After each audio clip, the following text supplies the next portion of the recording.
স্বামী যে তোর কত সুন্দর অতি মনোহর সাত করিয়া বানাইয়া দিছে অষ্ট অলঙ্কার একদিন ঘর করলি না তোর কামালুতির রস করে তুই একদিন ঘর করলি না তোর কামালুতির রস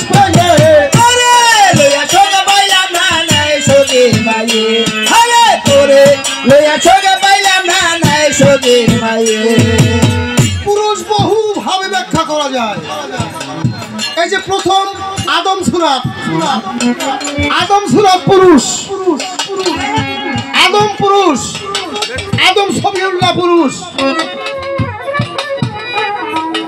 বাবা যে সে পুরুষ, যে বাবা হয়েছে সে পুরুষ। এরপরে দাস ইবাদত বন্দেগী আল্লাহ তাআলার করেন, সেই পুরুষকে বলা হয় দাস। আর নারীকে বলা হয় কি? দাসী। ভাই দেখেন, আল্লাহ তাআলার ইবাদত যে সব পুরুষে করে তাকে বলা হয় দাস, আর মেয়েকে বলা হয় কি? দাসী। দাসী দাসী বান্দি দাসী কার? আল্লাহর স্বামীর। স্বামীর সেবা করার জন্য তোমাকে তৈরি করেছেন আল্লাহ তাআলা, আদমের খুশির জন্য, আদমের সুখ ভোগের জন্য।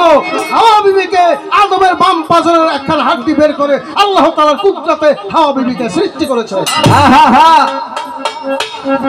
এখন যদি তলে থাকো, তলে থাকলেও যদি পিঠে রোদ লাগে কেমন? বোঝো কেমন? একদিন যে তোর যেতে হবে বাড়ি, এই সোনা সংসার স্বামী, সেই দিনেতে বুঝবি মাজায় ও বাউলা নারী। একদিন যে তোর যেতে হবে বাড়ি, এই সোনা সংসার স্বামী, সেই দিনেতে বুঝবি মাজায় ও বাউলা নারী। ভাঙবে তোর দাঁতের মারি পাংসা সাজান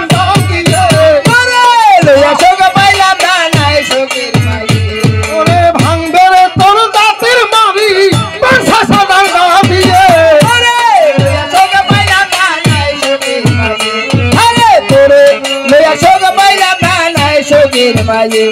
তুই পরকে লইয়া কাল কাটালি আপন মানুষ বাদ দিয়ে, তোরে লইয়া সোগে পাইলাম না নাই সোগের মায়ে।